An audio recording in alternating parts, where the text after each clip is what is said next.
Good evening and welcome to Cellar Pass TV. We are so excited that you joined us tonight. I am the Vineyard Vixen, your host, and we have a lovely lineup of fabulous mover and shaker ladies from wine country, two of my favorites of all time. We have Jenny Sweeney from Jenny's Gen, and I think she goes Jenny Graham Smith. Sorry, I correct myself. I'm so bad. And we have Roseanne from Rosie's Cucina. So we're going to learn about some fabulous spring cocktails and delicious fresh seasonal appetizers. And then we're going to play a little trivia games. But Jenny's also going to take us to Cocktail College. So without any further ado, let's welcome Jenny. Hello. Hi, Jenny. How are you? I'm great. And thank you so much for having me on Cellar Pass TV. I'm excited. Absolutely. Well, we're just thrilled to have you here because I love you to bits and pieces no matter what, but I love your Gen too. And so tell us a little bit about Jenny's Gen and how it came to be. Okay, thank you. So it was a few years ago, and my husband was making noises about quitting his job of nearly 30 years in the wine business. And so it made me a little bit nervous. And I was sitting on the soccer sidelines watching our youngest son play soccer. And I was telling anybody that would listen that I was looking for a job.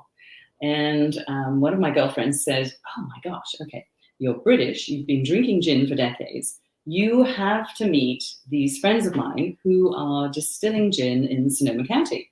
So there were 5 winemakers, and they had, over the course of about 7 years, they perfected this recipe of this great gin. But, you know, they're so busy with their day jobs, they were looking for somebody to sort of be a brand ambassador.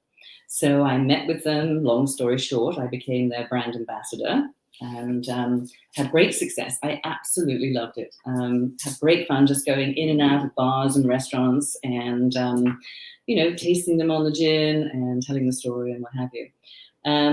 I even got to the point where I was fondly known as Ginny with the gin, so that was kind of funny.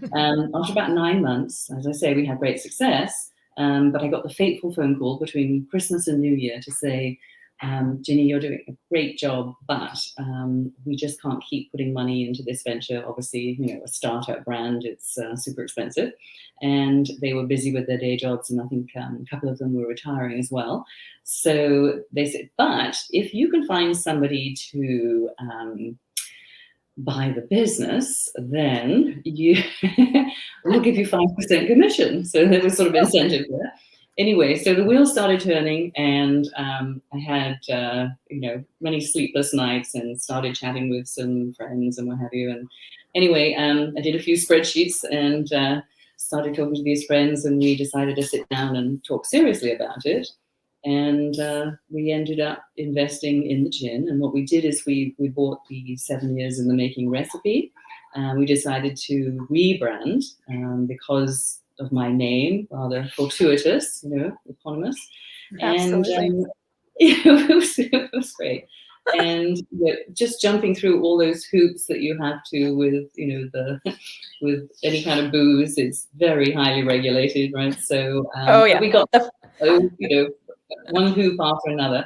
And we decided to rebrand in a wine bottle because we wanted to honor its vineyard provenance, because it's actually distilled partially from grapes as well as grain.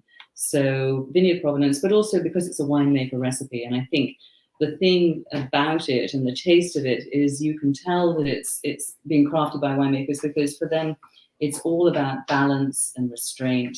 It's super approachable. And I even have people who don't really love gin, but when they taste this, because it's so easy to drink, they're like, "Ginny, you've converted me."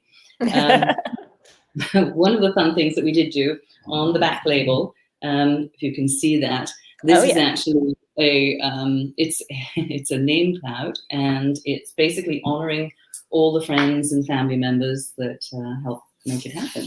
So it's a group effort.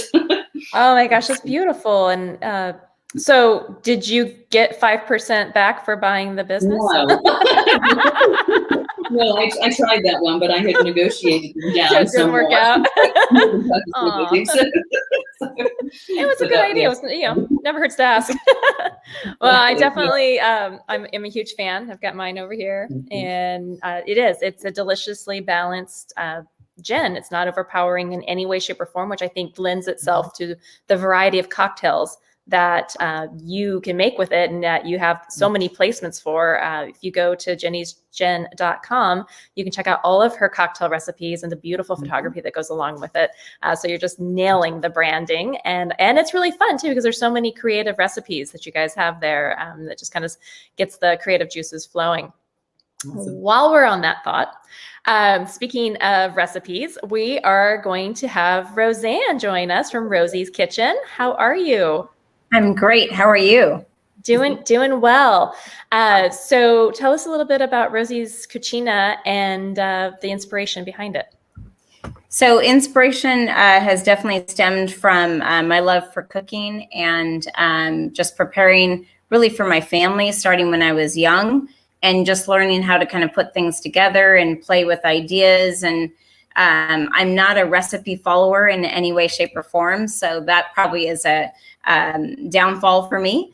But love to create. So anything with a blank canvas, any lasagnas, pizzas, pastas, anything like that I can just create and design myself. That's my favorite thing to prepare. But it really stemmed from really the love for just putting things together and presenting and raising my family. And as I got older, I learned how to drink, of course, and to pair great wines with the menu as well. So that became almost a challenge in my life to be able to connect the two together. And I have to tell you, pairing the perfect wine with the perfect food is like a match made in heaven. It literally takes your experience to a whole nother level. And for me, that is my true passion. So that is something that I strive for, something that I really look forward to. I want to enjoy every moment of the meal, every layer of flavor that comes through. And then when you take that sip of wine, I want it to just dance in my mind and in my mouth. So that's kind of my inspiration. And so food and wine, for that reason, is my career direction. So I have a catering business as well, which if someone calls me for a small family dinner or a romantic dinner or a birthday party or anything like that, I can certainly be there for that. I'm not the one that would cater 100 probably, but I feel really comfortable doing a small intimate party. And one of the last parties I did was a 50th birthday party where I designed the whole table setting and the flowers, and I did like almost start to finish. And I looked at my husband that day and I said, you know what, this is what I want to do for the rest of my life. So it sums it up. That's wonderful. Working in a winery isn't a bad thing either, because then you got the great wine. And then when I present the ideas to my guests, it always turns up into a food conversation.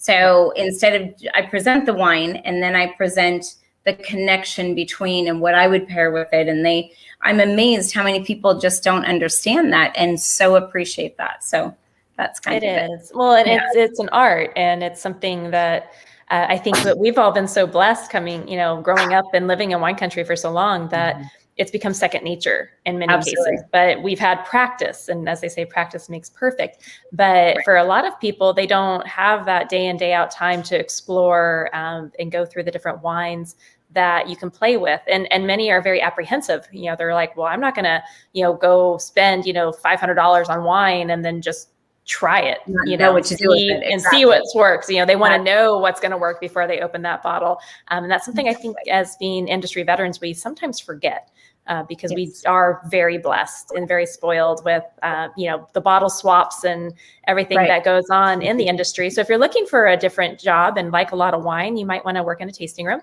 because there are perks and that is one of them. But I always say, try not to be afraid. And it's also okay to go to your local market and there's somebody sneezing in there. It is okay to go to your local grocery store market and just kind of pick up some, not so pricey wines. Take a chance, because you'll never know if you don't. You don't know, and they're delicious in most cases, but you can at least play with the different flavor profiles of different wines at a price point that's not scary, And then of course, take it up from there. All right. So tonight we are not drinking wine. Surprise, surprise. We are going to be doing cocktails, and Jenny is going to walk us through a couple of her springtime favorites. So Jenny, what are we going to make first? Okay, so the first one, I was actually quite excited to turn the page to March because we have pea shoots that have just come into season. Ooh. And, I always love it when you can drink your veggies. And so what we're going to do, if you're at home and you're making cocktails, you don't have to have a whole bunch of expensive, kitchenware, barware, or what have you. You can make do with probably the things that you already have in your house. So don't be worried about it. And they'll have a few sort of tips for you. There's a few rules that will help you in your cocktail making. Ice is definitely your friend. So what we try to do is we keep our shakers in the freezer, and then whichever cocktail glasses we're going to use, we'll put those in the freezer as well, because you don't want your cocktail to warm up quickly and dissolve the ice. And you'll kill me, but I usually keep the gin in the freezer too. That's fine too. Actually, we do as well. It's okay. It's so much It's more all very cold. Keeps everything cold. I'm going to have two different techniques. And the first cocktail, we're actually going to muddle, and then we're going to shake it over ice and strain. And then the second cocktail, we're going to stir, and I'll explain why we do those different things. So shall I go ahead and make the first cocktail? Is that all right? Yes. Okay, absolutely. So I am going to take a mason jar. So you are sort of workhorse shakers, if you like. These are the tins, and they, one is slightly larger than the other, and they fit together, and you can shake it up. And these have been used so much. But if you don't want to invest in that, they're just regular shakers that you can buy, or you can just use a mason jar, which is what I'm going to do today. And it comes with a handy dandy lid. Yeah, exactly. That's great. So I am going to take a handful of pea shoots, which I got at our local market, Oliver's. Okay. I love that store. I'm so jealous. You're so close to them. Well, I sort of miss sunshine because when we lived in St. Helena, we spent pretty much all our paycheck in sunshine. But, now we spend it at Oliver's. And then I'm going to take several mint leaves as well.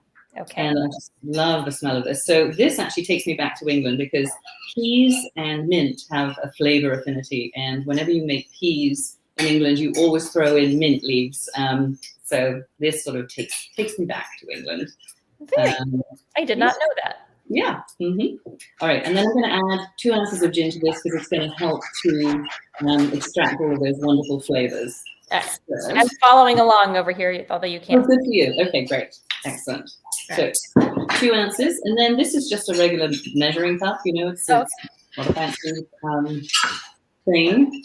So 2 ounces. We pretty much start all the time with 2 ounces of gin. 2 ounces. All right. So that's kind of the default measure, 2 ounces. Or depending on the day, it could be 4 ounces. But so we're going to do a little muddle. I'm going to stand up to do this. Sorry. I'm going to fix this like this. There we go. And I'm muddling. Muddle, muddle, muddle. Yeah. Give it a nice muddle, because you want to get, not only do you want to extract the flavors, but you also want to extract the lovely color that it's going to become as well, the green. Okay, so there's the muddling. I'm over here muddling. You can't tell. But I'm trying to get it so that you can see that what I'm doing. There we go. You don't. What I got going on? I'm using a glass. Was what I had. So. And if you guys don't have a muddler, then you can just use a spoon, the back of a spoon or something, or the back of a wooden spoon, something like that. Okay, so there's the gin, and then we're going to add in 1 ounce of fresh lemon juice, and the lemons, of course. So that's the other thing, is that this is citrus season right now, right. And the lemons are just absolutely fabulous. So this is a Meyer lemon. If you have friends that have citrus, orange, lemon, what have you, definitely ask them for their wonderful bounty if you can get your hands on that. Because, absolutely. And Meyer lemon, I love Meyer lemons. I may or may not have stolen a few from the tree there at the corner of Pope Church in St. Helena when we were there last. That's funny. I think everybody else does too, so I'm not. Exactly. These are really great if you can get these as well. So we have one for limes, it's green. We have one for lemons, which is yellow, and then we have one for orange, slightly larger, for squeezing the So that's actually quite a good investment. I would definitely do. I have one for limes, and I probably should get the other sizes because I end up cutting the fruit to fit the lime one. That's a lot of extra work. Compromise. Sometimes when we do events, if we're doing a whole group of people and I'm maybe doing 32 ounces or something of orange juice or lemon juice or something, and it's that's quite that takes some time, and you're sort of somewhat tired afterwards, I have to say. Then I'm going to do half an ounce of Cucci Americano. This is an Italian vermouth, but if you wanted to use a local one, for instance, our friend Marshall, we actually really enjoy using other local products. And Marshall, he makes a product called Jardesca, he's making it here in Sonoma County as well. So Jardesca is great, but it looks like we're going to Italy today. So Cucci Americano, and I'm going to do half an ounce of that. Okay, and then I'm going to do just a little bit of simple syrup, and you don't actually, you can taste it. If you don't want to add simple syrup, that's fine.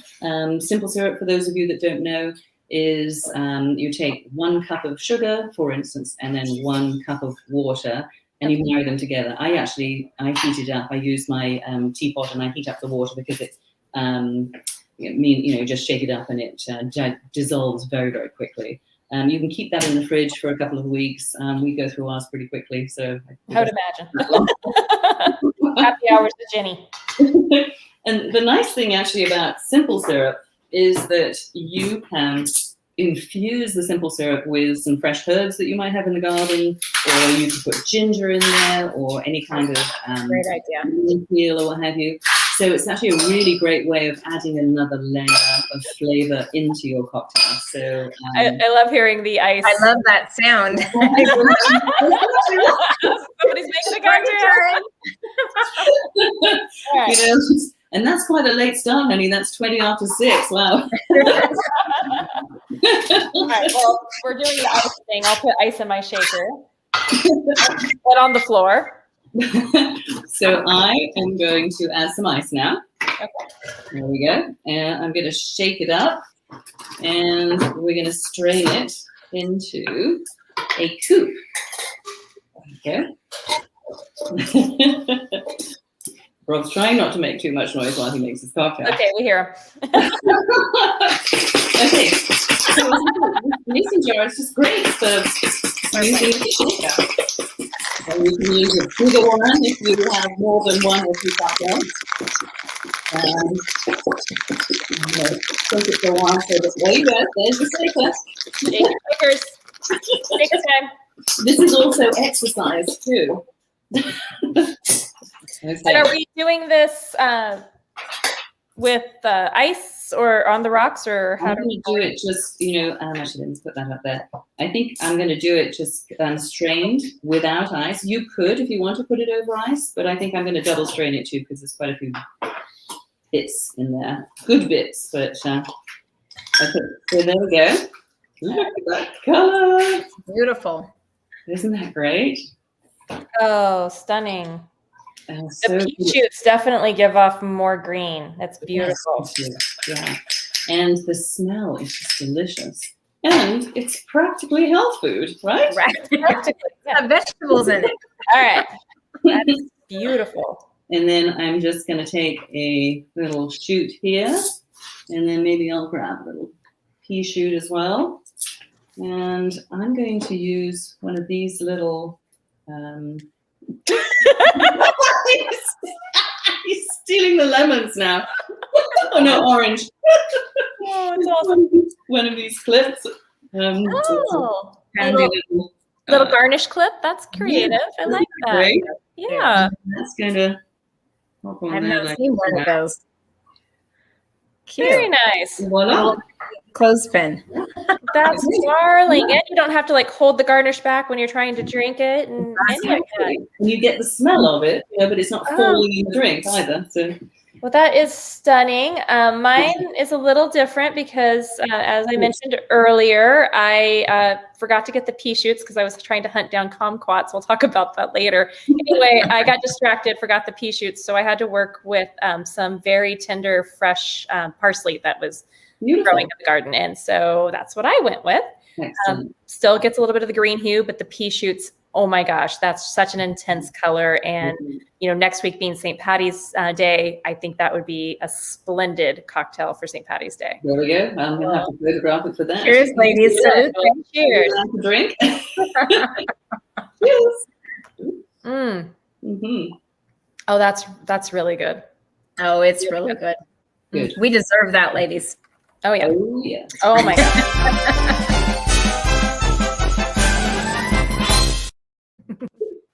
Love it.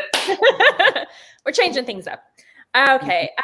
So talking about this, I mean, we're talking about the mint and the peas, and I didn't realize that was a very traditional British thing to do the mint and peas. I've always liked doing that, and I agree the flavor profile is absolutely incredible. But what would you pair with this cocktail, Ginny? Ooh, that's a good question. I know. How about some roast lamb? If it's just an appetizer, you just have a little lollipop. Wouldn't that be fun? That'd be good. Or little lamb meatballs, something like that. That'd be great. On a pick, so you could, easy finger food. That would be good. I love it. Love it. So it gets our creative juices flowing. Roseanne, what are you thinking with those flavors? That kind of the green herbaceousness of the peas shoots and the mint. Lamb for sure, but I'm also thinking duck as well. So I think duck, because it's tender and it's rich in flavor, I think that would counterbalance really nicely. Like a roasted duck, pan-seared, crisp on the outside. Yeah. All right. That's next week. Okay. And so you were talking, Ginny, about, this one is shaken, and then the next cocktail you're going to show us is stirred, and there's a reason for that. Yes, so do tell. Yeah. And interestingly enough, so the gin that we have 10 different botanicals, but because the grape spirits are in there, it has this sort of velvety, lush, very round mouthfeel. And one of the things that you want to get out of this particular cocktail I'm going to do next is this sort of velvety mouthfeel. And when you shake, you get little bubbles and what have you. It changes things up. But when you stir, all you're doing is you're chilling down the cocktail, but you're not adding any bubbles to it or anything. You want this to be super smooth and velvety. And the cocktail is the classic and iconic Italian cocktail, the Negroni. Ooh. Yes. I'm quite the Negroni fan. Isn't it wonderful? And yes. It's sort of this it's so easy to remember because it's really only 3 things and they're all equal parts. So that makes it nice. But it's a super sophisticated kind of cocktail. It's sort of cocktail that you just want to sip on and savor and take your time with. It's not one of those that you want to chug for sure. No. It's not jungle juice. Exactly. Yeah. So I have a mixing glass right here. And, the thing about, so this was actually developed or invented in 1919 at a cafe in Florence in Italy. And it was Count Camillo, I think what was his name? Camillo Negroni. Who, of course. he ordered an Americano. But instead of using the club soda, he asked the bartender to change that for gin. I already really like this Count, obviously. So it's a boozy version of the Americano. So it's equal parts gin and Campari and sweet vermouth. And, in its simplicity, a lot of people do their own riffs on it. There are certain rules and then they're meant to be broken. So people will change that up and they'll do their own thing. And because kumquats are also in season right now, they've just come into season. This was actually a friend who I've started work. She's a fitness instructor, and I started working out with her. And I gifted her a bottle of gin, and because I know that she also really enjoys making cocktails. And so I sort of stole this idea from her. She said, rather than using oranges, which were also in season, she decided she wanted to do something with these kumquats. And I thought that was a great idea. So the usual garnish for the Negroni is an orange peel, and you express it over the cocktail and then you leave it in the cocktail. But instead, what I've done is I've taken these wonderful little cute, so cute, with the pick. Totally. You can use pick or what have you, but this I have a little darling. I love it. Isn't that cute? Yeah. And kumquat is actually it's Mandarin for golden. What's it called? Golden orange. That's right. It's called golden orange. Little golden nugget. Yeah, it's great. And it's more the size really of a grape than they are, And actually, talking about not being able to find kumquats, I know you're going to talk about them in a sec. I actually couldn't find the regular kumquats either. These are Mandarin kumquats. So what? I know, and So they're even sweeter. Yeah. And I think it actually works perfectly with the Negroni because it's meant to be orange. So the kumquat, Mandarin kumquat, is what we ended up with, and it was obviously meant to be. Wow, it's fantastic. It's good. Without further ado, let's make the cocktail. All right. So we are going to start where we always start. Okay, so it's supposed to be equal parts, but we tend to do a little bit more gin than Okay. parts I hear you. because we're fans of gin, and it's a good. So are we starting with our 2 ounces, or are we changing things up on this one? I think depending on the size of your glass, it would normally be 1 ounce of each. So let's do 1.5 ounces of the gin, and then we'll do 1 ounce each of the others. How does that sound? That sounds great. Okay. There we go. Excellent. And then Campari. And you could use Aperol or Campari, your choice. And as I say, people, do their own fun stuff with this, and, no judgment. No judgment at all. Yeah. And, people shouldn't be afraid to play around either. And if you look in the fridge or in the larder and you don't have something in, particular, then use what you have. And sometimes you might end up with something really fun that you'll, say was better than the original. So Yeah. Improvise. And I've got Absolutely. Aperol, which you've got Aperol. Okay, I got perfect. Aperol. Yeah. Excellent. And I use this as an excuse to add it to my collection because I have a lot of Campari, and I'm like, why not? Excellent. Okay, very cool. And I thought I had Aperol, but I didn't, so that's why I'm using Campari. See how it goes. And then sweet vermouth. So there's Dolin, there's so many different types for martini. I'm actually going to use the Antica formula. That's delightful. But I do love this one. That's one of our favorites, I have to say. So an ounce of that. It's sort of the holy trinity, isn't it, these three? It is. Oh, super producer Jonathan, can you fetch the sweet vermouth? Super producer Jonathan. I love that. He's also the go pitch. So this is a bar spoon. You can use a spoon, obviously. We're going to put lots of ice in there, and we're going to stir it until it is nice and chilled. Sorry.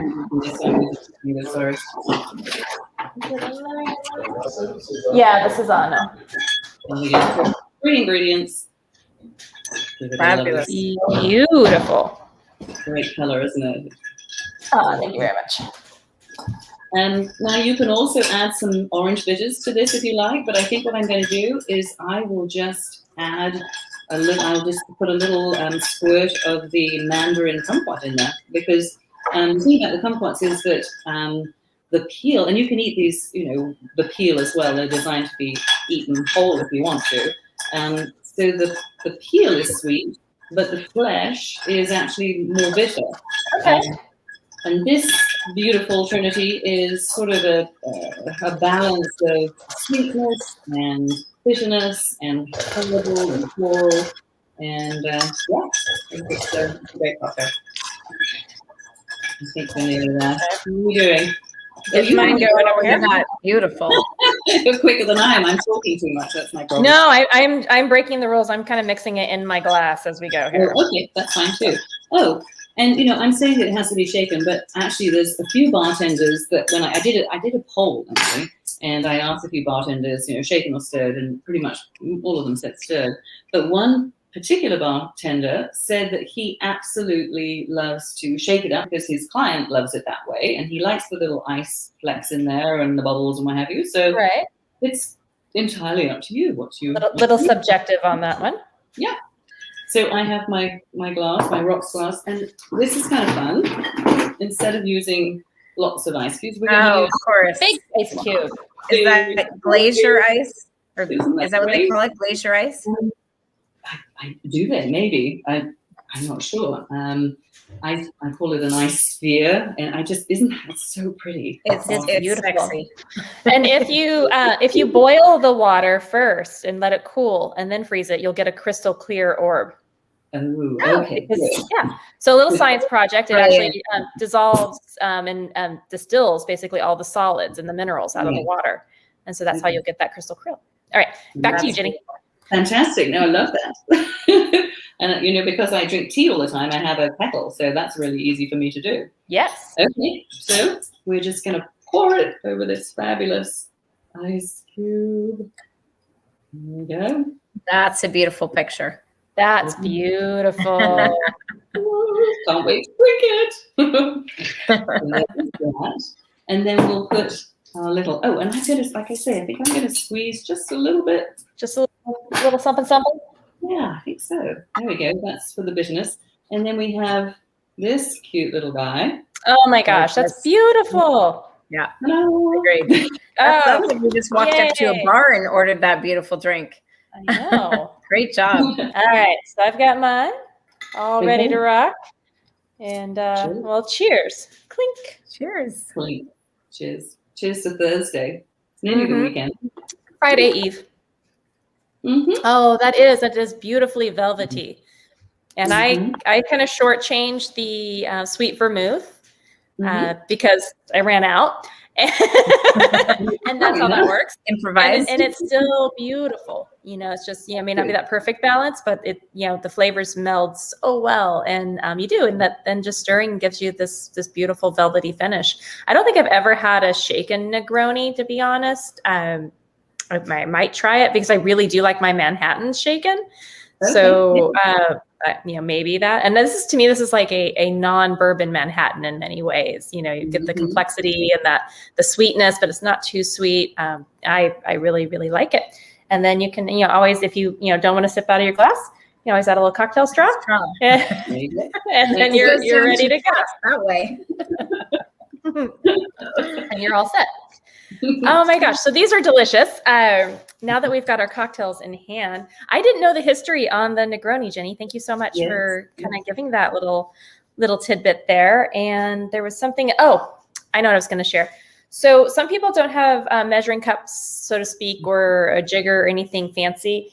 What I have found is the top to my shaker, cap, there you go, is approximately a half an ounce.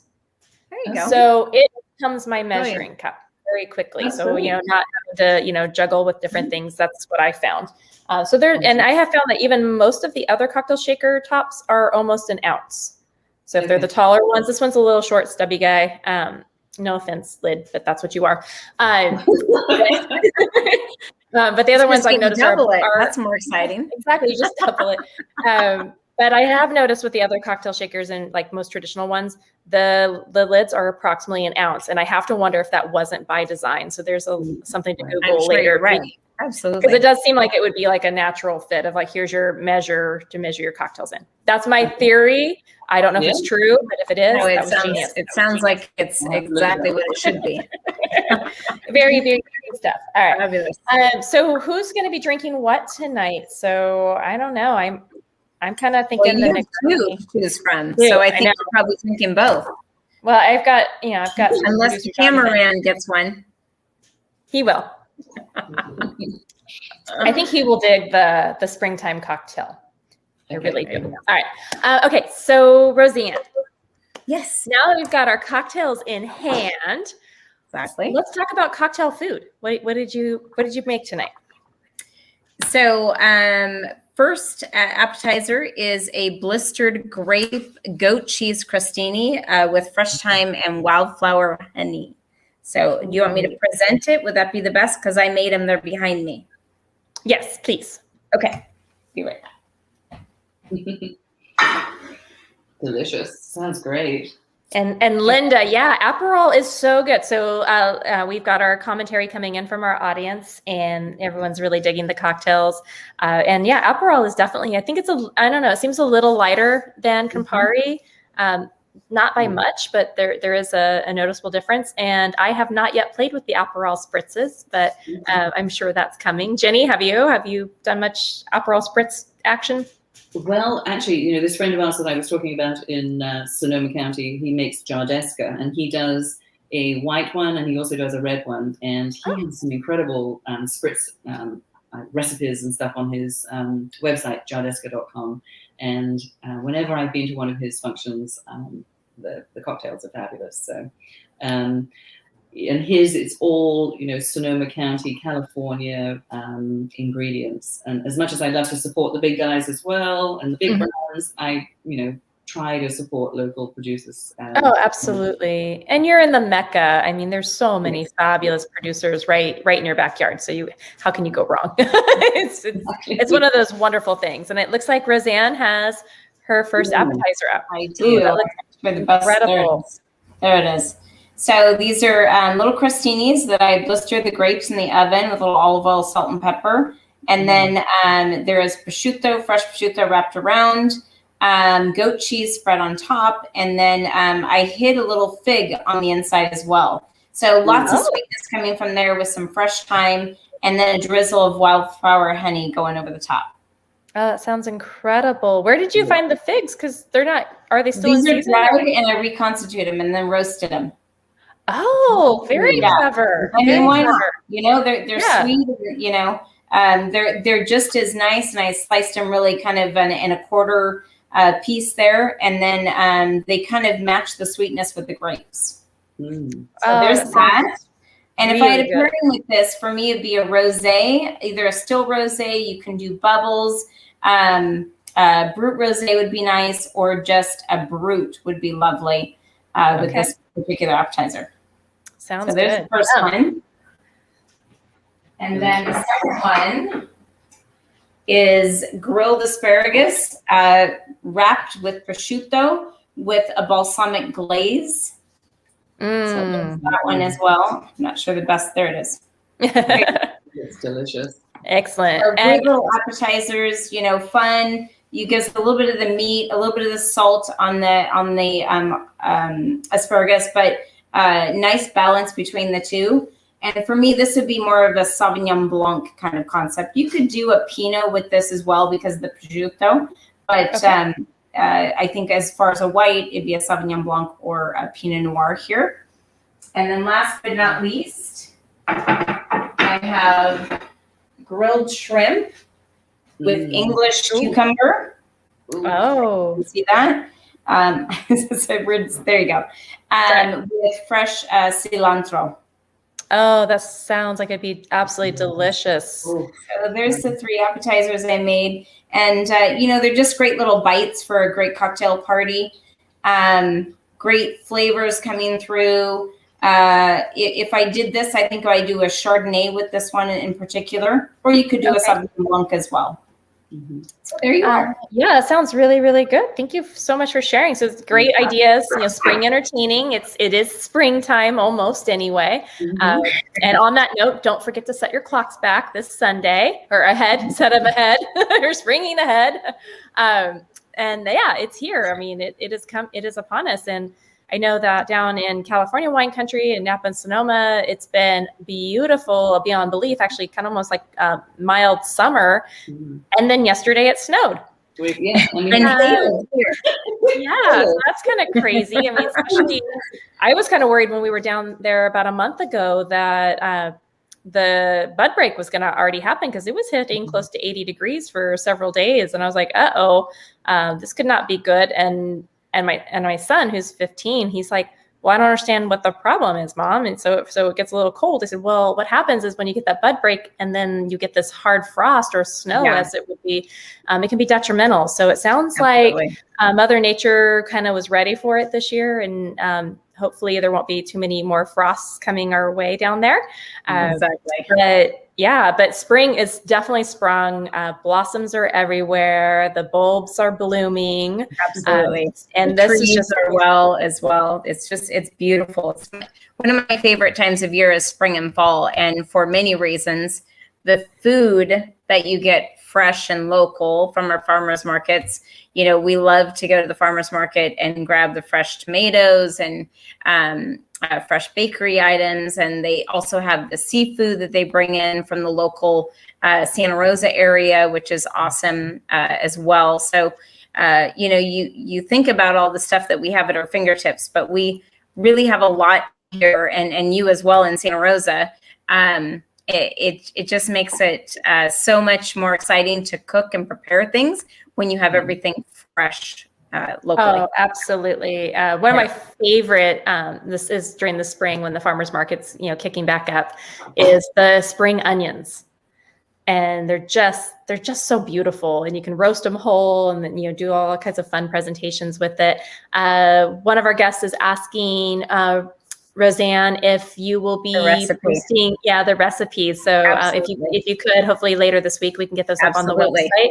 And then I was going to share what I created. So, with all of this talk about peas and spring, and of course, St. Patty's Day is next week. I was like, wow, what kind of green food can I create? Well, it may not show very well on camera, but I went with a minty Meyer lemon crushed pea crostini. And so this like one it's almost like a and it's like the consistency maybe of guacamole. And I drizzled that with a little olive oil on top of the crostini, little flake sea salt, and some of the zest from the Meyer lemon, and you really just get that play on the flavors. And as Jenny, as you were saying, it's such a natural pairing, the mint and the peas. So all of that worked so well. What I love about this recipe, though, is it makes great little bite size. You can cut your bread smaller and make little tidbit bites.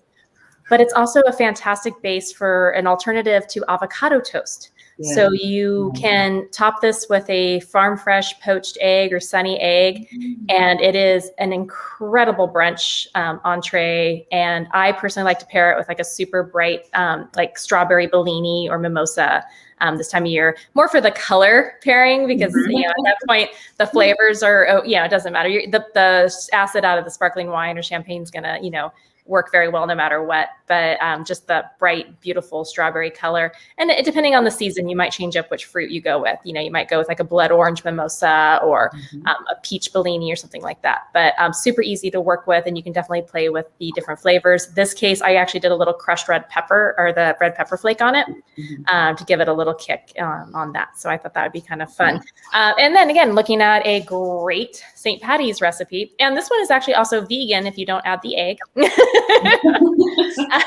So if you just serve it as is, it is naturally vegan. There's nothing in it that you couldn't have unless your bread has something weird in it. But so really easy stuff going on there. I did something similar to that, but it was an underlining. So it was like I call it a schmear on a plate. A schmear on a plate. So it was petite peas that I pureed and made this beautiful underneath of my pan-seared scallops. And then I crisped prosciutto, and I put that kind of on. It's on my website, Rosie's Cucina, on Instagram, and on my website, rosiescucina.com. And then I drizzled a little olive oil over the top of that. And then I brought in some fresh tomato as well and brought that through. It was phenomenal. It was like, sounds so good. And it's just as simple as pureed fresh peas. They're just gorgeous on their own. So it becomes almost like a pesto or an underlining flavor. But every bite of my pan-seared scallops had that gorgeous little schmear of that pea, and it was amazing. It was amazing. Oh, so yummy. And this time of year, it's such a delightful treat. You get the sweetness of the peas, the vibrant color, and then it kind of just creates a fun backdrop. And I, say play with it. It works out really well.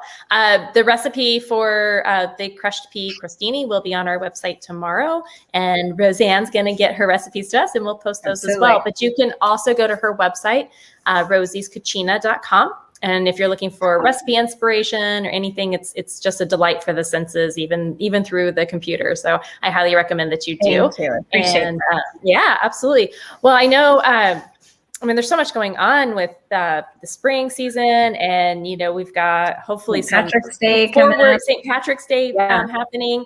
A lot of things changing right now. I mean, knock on wood, we've got vaccines are being pumped out, and things are starting to kind of seem like they're opening up a little bit more. Restrictions are starting to drop. So I know that makes me excited. I'm sure it makes everybody else excited too. What are some of your what's going on in Jenny's Gin land right now, or new placements, or what's happening?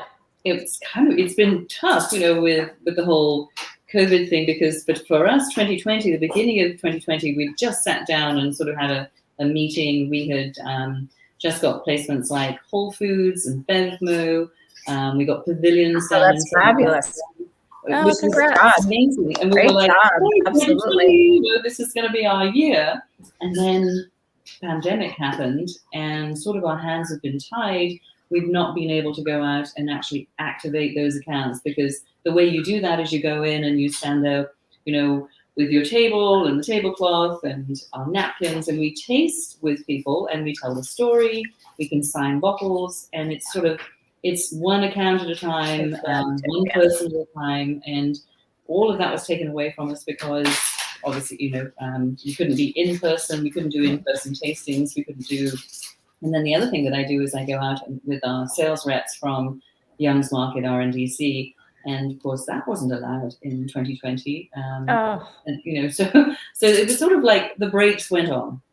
But now that things are opening up again, we'll get back out there, back at it, and we'll just you got to just keep going and stay optimistic. Push right through it. Right. Eventually, it'll kind of settle down and come back to some normalcy, as they say, which I'm not even sure what that is today, because we're so far from it that I lose track on, what's really happening. But like Sarah said, we are kind of getting back there. Heard word a couple days ago that a couple of our other wineries will be reopening on the inside as soon as we get to that next level. So excellent. There are things that are happening. Vaccinations are going more widespread, which is, thank God, fantastic. There's baby steps, but they're all happening, which is awesome. Yeah. No, it is absolutely wonderful. I know it's been really exciting for us in Washington. We do have since February 15th. We started having more indoor dining. So that was a nice welcome change, because unlike in the Napa Valley, we've been wearing parkas and ski boots and earmuffs and gloves just to eat outside or have a cocktail. And as much as that has been fun, and we've all been great sports, or at least those of us willing to get out, it would be nice to warm up. And Sarah, just as far as that being said, thank you for doing something like this, because I think it's important. I do virtual tastings now at Del Dato because people don't want to get out. They're still in their homes. They still feel they feel safe in their homes, and they're not ready to travel. So for this type of format, thank you for inviting me. I really feel blessed to be here today. And it is really important to reach out to people, and this is a great format to do it. So thank you guys for including me in this. It's just really absolutely special. No, it's fun to do, and it's a great way to stay connected with our friends and the people, like I kind of say, like I kind of grew up with, Jenny being in my across the street for so many years, and there's so many wonderful people that we have relationships with, and so this has been a really fun way to stay connected when we can't go visit as much. And I think for the long haul, it's really, really, really fun to do these, because even once we all can get out and are comfortable moving about, not everybody can go visit all of the time anyway. So I do find that the online format is a fantastic way to still, experience, wine country, cocktails, all kinds of great fun things we can do. And it is fun. And so anyway, that's why we're doing it, because if it wasn't fun, then why bother? So Sarah, I think also that there are silver linings as well. I mean, thank you also for including me too. But I think my takeaway and my silver lining is that there needs to be balance, because I think sometimes we find ourselves just working way too hard. And, my whole agenda for 2020 was all these, account activations and all this traveling and working, work. And then all of a sudden the brakes go on and you have a chance to go hiking and, on a Wednesday. And we had amazing experiences where we were able to go to Yosemite when there was hardly anybody there. Nice. And then we were on a trail. There are benefits to this, aren't there? There really are. It really, last year, kind of to that point, again, it slowed everything down, right? And it also made you explore truly your own backyard a lot more than maybe we used to. And so for us up here, as many of the viewers know that, my husband and family and I, we moved up to Washington State a few years ago, uprooting from Napa Valley and everything that, we have known for so long.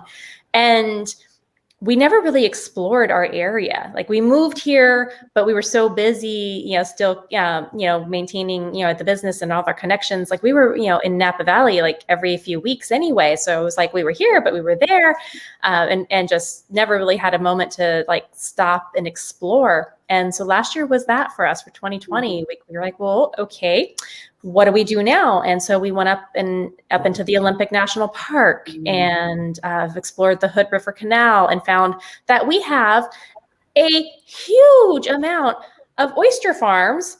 Oh, wow. Right in our backyard. Right? I had no idea. And so you can go drive over and get, gobs of oysters, no problem there. And so we started having a lot of fun and finding all these really neat things. There's a lot of hot springs around the area, especially up in the Olympic National Park. Wow. And so of course, then we also have the San Juans that aren't, too far away. It's, if you have a decent little boat, you can get there from our island where we live, which is just across from Seattle, but it's 90 minutes by boat roughly, or like a 2-hour drive. And the San Juans are stunning. And also more oyster farms. It's nuts. Who doesn't love beautiful oysters?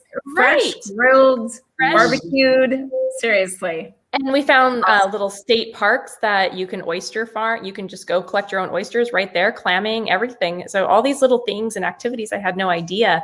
So I was really kind of glad that, it forced us to explore. To yeah. And so now we know, and it makes for some really kind of cool expeditions and experiences, hiking, biking. There's one thing I've learned about Washington, at least in this, metros, or not metro area, but the greater Seattle area, the park system is mind blowing. The whole, everything interconnects. So our community, there are trails all over the island, and you can pretty much walk the whole perimeter of the island and the interior of the island through the trail system. But over in Bellevue, which is a very, metro area, they have a master plan of hiking of trails, and all of them will get you from anywhere to downtown Bellevue. Nice. And there's it is crazy. Like it's so well thought out, and never really, I never seen anything about it until you had the time to walk it. And so it's really interesting how it was all laid out. I think it, for other communities, it's something to really consider, because you can walk or bike anywhere in the city through these trails, and you'll have these major subdivisions where it's just house, but within it and behind it are these beautiful walking trails.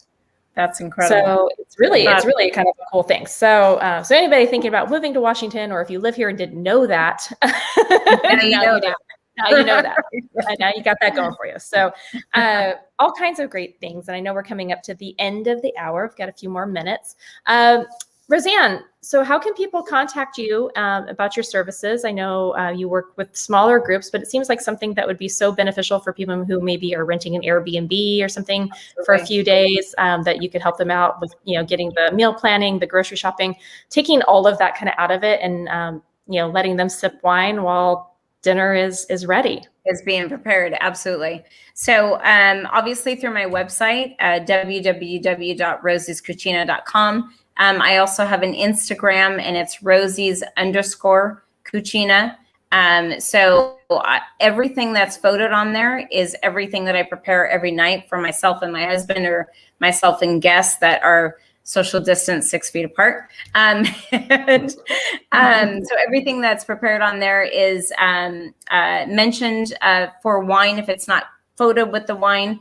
But absolutely, one of my goals in life is to be a personal chef. So however that happens, whenever that happens, I'm ready for it. And that is one of my favorite things to do, is prepare for a small group or small family. So as far as that goes, and I want to teach people, because again, when I talk to people every day about food and wine pairings, it is amazing to me how many people have no idea. They're like, I don't know anything about that. What would you pair with this? And how would you pair that? And how would you do that? And it excites me. It excites me that I can teach somebody on something that seems so simple to me, but is not so simple to a lot of people. And so for me, I would love to take the worry out of their minds and just go, I'll take care of it. You know what I'm saying? So I really started my website and my Instagram account for that reason, to help guests and friends and family understand the concept of pairing the food and wine. So whatever my website is probably better than my Instagram, because those are just photos. But on my website, it mentions the food that I prepare with that wine that I suggest that it pairs with. But again, I'm not a recipe girl. Like, I have to, if somebody asks me for a recipe, I have to think about it and go, well, what did I put in there? Because it's not second nature to me. It's like, gosh, did I use this or did I use that? And for me, I just go off the top of my head. And so for me, that's kind of a sign of a true chef, because I don't go through a cookbook and go, hey, by the way, this is what I'm doing. What should I find? But I love that. I love to be creative, and I love to express that with me. So yeah, my website is really the best. It has a message part of the website to contact me. They can contact me directly. So absolutely. Excellent. Well, thank you so much. Sounds good. And it was a pleasure, Sarah. I really appreciate it. Well, we are glad to have you here. We hope to have you again on in the future, because we think bringing the food element into just kind of our lifestyle and how we all live, and working with seasonal products and the change of the seasons and just the moods that strike you. There's definitely a place for everything, and that's what makes it so much fun. So we do thank everybody, and Jenny, big hugs to you for being here. Absolutely love seeing you. And thank you to everybody at home too. It's been fabulous. Check us next week. We have Trinitas Cellars joining us. We have a trifecta of wines that are all about the spring season. So I can't wait to share that with you. And of course, proprietor Garrett Bush will be joining us to tell us all about his family, the wines, and some fun traditions that they do there. So if you haven't already ordered your wines, you might be able to still order them. They have some special release wines in this kit. So go to cellarpass.com/TV and find the Trinitas episode, order your wine kit, because they will sell out, and you'll probably need to do expedited shipping if you want to have it in time for next Thursday, but I highly recommend that you do. I can't wait to share that with you guys next week. And cheers to everyone at home. Have a great night, and we will see you Thursday. Okay, thank you. Cheers, everyone. Thank you so much.